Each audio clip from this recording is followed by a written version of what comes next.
From the ashes, the sky burned red that day. Not the gentle crimson of a sunset, but the violent scarlet of a civilization in flames. Commander Elena Reyes watched through the viewport as Earth, humanity's cradle for thousands of years, shrank to a ball of fire against the void of space. The draconian warships, massive and angular like obsidian shards, continued their methodical bombardment of the planet's surface. Final population count? Elena asked, her voice steady despite the tremble in her fingers as they gripped the command console. Lieutenant Marcus Chen looked up from his terminal, eyes hollow. 8,322 souls aboard, Commander. That's all we could save. 8,000 from 8 billion. A survival rate so small it didn't deserve to be calculated. The Starship Endurance, originally designed as an interstellar research vessel, had been hastily converted to carry as many refugees as possible. Now it carried something else too, the last flickering ember of humanity. Any signs of pursuit? Elena asked. Negative, Commander, replied Security Chief Yara Okafor. The Draconians don't appear to be tracking us. Their ships remain in Earth orbit. Of course they weren't pursuing. Why chase a handful of refugees when you've just conquered a resource-rich planet? The Draconians had arrived without warning 6 days ago, their massive fleet emerging from what scientists could only describe as fold space, a method of faster-than-light travel humanity had theorized but never achieved. There had been no demands, no ultimatums, just immediate, devastating attacks on every major population center. Set course for the Proxima Centauri system, Elena ordered. Maximum stealth protocols. No transmissions of any kind. Aye, Commander. The navigation officer responded. Estimated arrival in 14 months at current speed. 14 months in a ship designed for a crew of 200, now packed with over 8,000 traumatized survivors. Supplies would be tight. Morale would be worse. But they would survive. They had to. Everyone listen, Elena addressed the bridge crew, her voice carrying over the ship-wide communications system. What happened today will be remembered as long as there are humans to remember it. But we are not finished. We are not defeated. We carry within us the knowledge, the determination, and the spirit of Earth. And one day, we will return. In the years that followed, those words became a mantra for the survivors. The Endurance reached Proxima Centauri, a rocky exoplanet in the habitable zone of Earth's nearest stellar neighbor. They named their new settlement Haven, a bitter irony for refugees who had nowhere else to go. The first decade was brutal. The planet's environment was harsher than Earth's. Higher gravity, thinner atmosphere, and extreme temperature fluctuations. But humans, as they had done throughout their history, adapted. Underground habitats were carved into mountainsides. Hydroponic systems provided food. Recycling became a religion more than a practice. Children were born who had never seen Earth except in salvaged photos and videos. By the third decade, Haven had transformed from a refugee camp into a functioning society. The population had grown to nearly 12,000. But unlike Earth's civilizations of old, Haven had a singular purpose that united every citizen. Survival first, then vengeance. Dr. Amara Osi led the technological revolution that would make both possible. A quantum physicist who had been attending a conference in low Earth orbit when the Draconians attacked, Dr. Osai had managed to download terabytes of Earth's scientific knowledge before the planetary networks went dark. The Draconians utilize a form of quantum entanglement for their fold space drives, she explained to Elena, now the elected governor of Haven, during a closed-door meeting on Haven's 15th anniversary. Their technology is advanced, but not incomprehensible. We've been analyzing the sensor data from the attack, and there's a pattern to how their ships generate the fold space field. Elena studied the holographic models floating above the conference table. Can we replicate it? Amara smiled, the expression both triumphant and predatory. We can do better. We can improve upon it. Project Phoenix, as it came to be known, consumed nearly 40% of Haven's resources for the next 15 years. Hidden shipyards were constructed in the asteroid belt of the Proxima Centauri system. Resources were mined from the planet and surrounding bodies. Every citizen contributed, from engineers and scientists to children who learned mathematics and physics not as academic subjects, but as the tools they would need to reclaim their ancestral home. The breakthrough came in the 43rd year after the fall of Earth. Amara's team had not only reverse-engineered the draconian fold space drive, but had developed a critical improvement: stealth capabilities. Their fold space technology leaves a quantum signature, Amara explained to the Haven Council. It's how they detect other fold space-capable ships. But our version masks this signature completely. We can travel undetected. Elena, now in her 70s but still commanding respect as Haven's most senior leader, nodded slowly. And our weapons systems. General Isaac Kimothy, commander of Haven's defense forces, stepped forward. We've developed targeted electromagnetic pulse technology that can disable their ships without destroying them. We've also created kinetic bombardment weapons for planetary targets. But most importantly, we've identified their central weakness. On the holographic display, a complex molecule rotated slowly. This compound is essential to their neural biology, continued Kimathi. It breaks down in the presence of a specific radio frequency. Non-lethal to humans and most known alien species, but it incapacitates draconians completely. Elena studied the faces around the table, the leaders of what remained of humanity. Their expressions showed determination, hope, and the cold calculation of those who had waited half a century for justice. "How many ships can we field?" she asked. 12 warships, 20 support vessels, Kimathi replied. Not enough to confront their entire empire, but enough for surgical strikes. Elena stood, her age evident in her movements, but not in her voice. Then let us begin. Operation Remembrance is now active. 3 months later, the first ships of humanity's vengeance fleet launched from Haven. Their mission was reconnaissance, to map draconian territory, identify key strategic targets, and, if possible, make contact with other species who might have suffered under draconian expansion. What they discovered shocked even the most optimistic planners. The draconian empire, while vast, was not universally beloved by its subjects. Many alien civilizations had been conquered and subjugated, their resources stripped to fuel draconian expansion. And more importantly, rumors had spread of a mysterious new threat on the empire's outer rim. Ships that appeared from nowhere, struck critical installations, and vanished without a trace.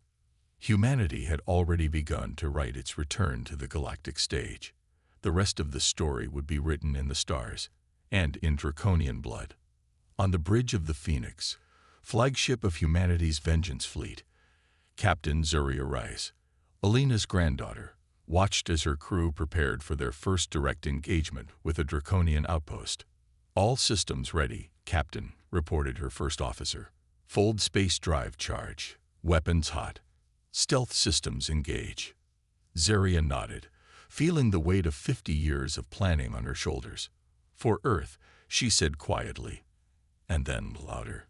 "Execute jump sequence. Operation Remembrance has begun." The Phoenix and its escort ships vanished from the Proxima Centauri system, leaving behind only the hopes of those who remained on Haven, and the promise that humanity's story was far from over. The Reckoning. The draconian listening post orbiting Ta Ceti E had no warning. One moment, the space around it was empty save for the occasional meteor and the distant stars. The next, 5 ships materialized from the void, their hulls gleaming with a darkness that seemed to swallow light rather than reflect it. "Draconian station identified," reported Lieutenant Yamato from the tactical station aboard the Phoenix. 23 life signs. Defensive systems minimal. Captain Zuria Reyes nodded. At 42, she had spent her entire life preparing for this moment, the day humanity would announce its survival to those who had tried to exterminate them. "Deploy EMP drones," she ordered. Standard containment protocol. 4 small, spherical drones detached from the Phoenix, accelerating toward the draconian station. Before the station's automated defenses could target them, the drones detonated, releasing precisely calibrated electromagnetic pulses. The station's lights flickered and died. Its communication array fell silent. "Station neutralize," Yamato confirmed. "Boarding team ready." "Proceed," Zuria commanded.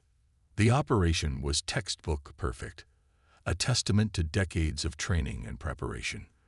The boarding team, clad in advanced combat suits that made them nearly invisible to draconian sensory systems, breached the station and subdued its crew. No casualties on either side, not from mercy, but from calculation. Dead draconians couldn't provide intelligence. In the station's command center, Zuria faced the station commander, a tall, reptilian being with iridescent scales and vertical pupils that narrowed in fear or anger. It was difficult to tell which. "Your translator should be functioning," Zuria said coldly. "Do you understand me?" The draconian's head twitched in what might have been a nod. "I understand. Who are you?" "Your species is unknown to us." Zuria smiled, though there was no warmth in the expression. "We're not unknown to you. We're just supposed to be extinct. We're human." The effect of the word was immediate. The draconian's scales rippled in what could only be shock. "Impossible," it hissed. "Earth was cleansed 52 cycles ago. The humans were a potential threat, and were eliminated by imperial decree." "Not all of us," Zuria replied. "And now, we've come to return the favor." Within 6 months, similar strikes had been executed against 27 draconian outposts across 7 star systems. Each attack followed the same pattern: appear without warning, neutralize defenses, extract information, leave a single survivor to deliver a message. Humanity has returned. On Haven, the intelligence gathered from these operations revealed a draconian empire in unexpected turmoil. Internal factions vied for power. Subjugated species grew increasingly rebellious. The mysterious attacks on the fringes, humanity's carefully orchestrated campaign, had stretched their military resources thin. "They're vulnerable," Elena Reyes, now in her 80s but still serving as Haven's chief advisor, observed during a strategy session. "More vulnerable than we dared hope." Dr. Amara Osei, whose groundbreaking work on fold space technology had made the campaign possible, studied the holographic map of draconian territory. "We've identified their primary shipyard in the Epsilon Eridani system. If we could neutralize it, it would cripple their ability to respond to our attacks." "Finished, General Kimethi. But a target that significant will be heavily defended. We'd need more than surgical strikes." "We have allies now," pointed out Diplomatic Officer Lai Wei. The past 6 months had seen contact established with 3 different species who had suffered under draconian rule. "The Nenari fleet has agreed to coordinate with us. The Vosh resistance can provide intelligence on defenses." Elena looked around the table at the leaders of humanity's resistance. "Then it's time to move beyond guerrilla tactics. It's time to show the draconians and the galaxy that humanity is not just surviving. We're taking back our place among the stars." The Battle of Epsilon Eridani would later be remembered as the turning point in what became known as the Liberation War. 28 human vessels, supported by a Nenari battle group and guided by Vosh intelligence, struck the heart of draconian shipbuilding capacity. The engagement lasted 14 hours. When it ended, the largest shipyard in the Empire was a floating graveyard of half-constructed warships and defense platforms.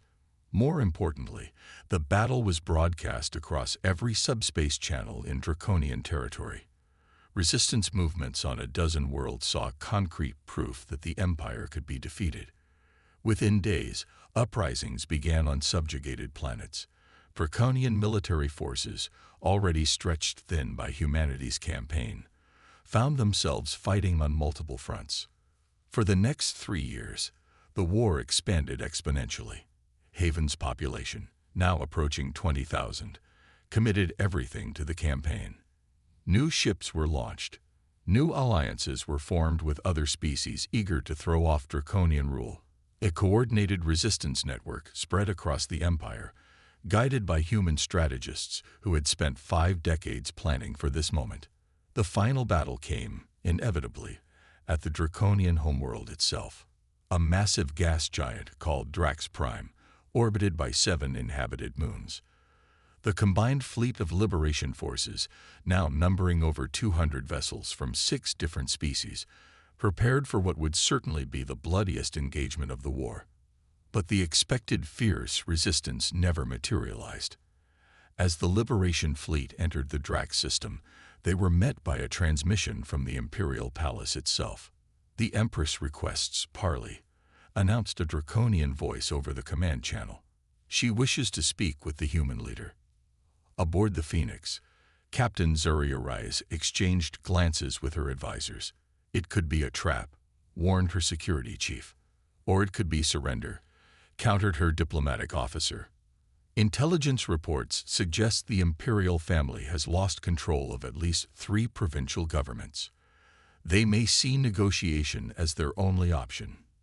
Zuria made her decision. "Prepare my shuttle.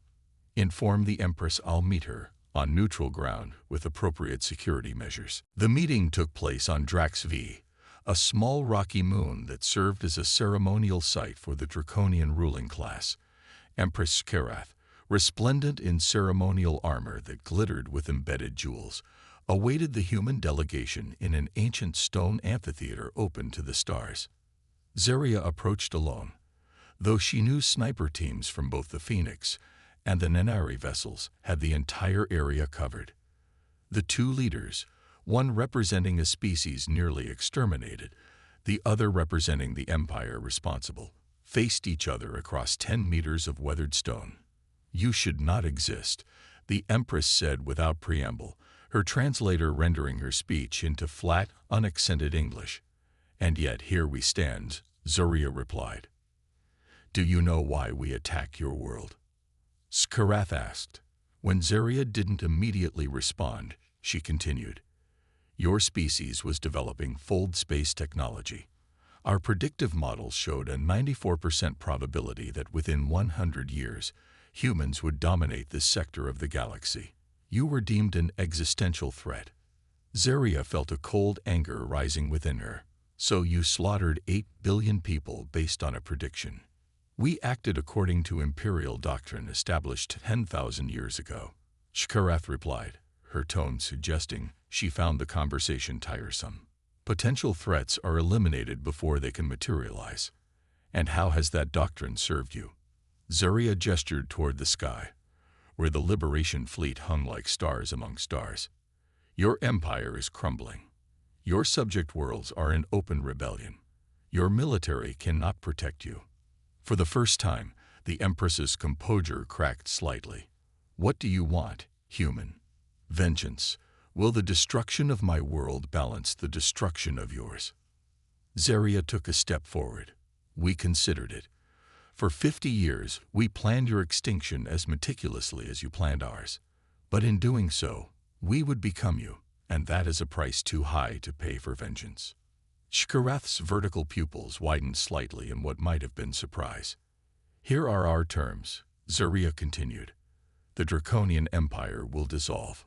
All subjugated worlds will be granted independence. Your military will disarm. Your fold space technology will be shared with all species, and you will acknowledge your crimes, not just against humanity, but against every world you've conquered. And if we refuse?" Zuria's expression hardened. "Then we finish what we started at Epsilon Eridani. Your choice, Empress, evolution or extinction." 3 days later, the Draconian Empress signed the Compact of Drax Prime, formally ending 5 millennia of imperial rule. The document, drafted by representatives from 12 formerly subjugated species, established a new galactic council where all spacefaring civilizations would have equal voice. On Haven, the celebration lasted for days. But amidst the jubilation, Elder Elena Reyes, now approaching her 90th year, gathered with the original council that had guided humanity from the brink of extinction to this moment of triumph. "We've achieved what seemed impossible," she told them, her voice frail but her eyes still sharp. But our work is just beginning. Earth is still there, waiting for us to return. And we have a responsibility now, not just to rebuild our civilization, but to ensure nothing like this ever happens again. Dr. Amara Osai, her hair now white, but her mind as brilliant as ever, raised her glass in a toast. To Earth, not just as it was, but as it will be. To Earth, the others echoed. 5 years later, a flotilla of ships entered Earth's solar system, the first human vessels to return since the evacuation 57 years earlier. They found a planet still scared by orbital bombardment, but beginning to heal. The radiation levels had decreased significantly. In some areas, plant life had already begun to reclaim the ruins of human cities. On the Bridge of the Hope, a colony ship carrying 10,000 settlers, Governor Zaria Reyes watched as the blue-green world grew larger in the view screen. Life signs detected on all continents, reported her science officer. Atmospheric composition normalizing. The planet is recovering faster than our models predicted. Zaria nodded, feeling a complex mixture of emotions: grief for what had been lost, pride in what had been accomplished, hope for what was to come. "Send the message," she ordered. Moments later, a simple transmission was broadcast across all frequencies, directed not just at the approaching ships, but at the stars beyond, where hundreds of worlds now watched humanity's return. Moments later, a simple transmission was broadcast across all frequencies, directed not just at the approaching ships, but at the stars beyond, where hundreds of worlds now watched humanity's return. "This is Governor Zaria Reyes of Earth. After 57 years in exile, humanity has returned home. We return not as conquerors, but as builders, not seeking dominance, but partnership. The galaxy tried to erase us from history. Instead, we have helped write a new chapter for all species. Earth is reborn. Humanity endures, and we will never forget, neither the cost of war, nor the price of peace."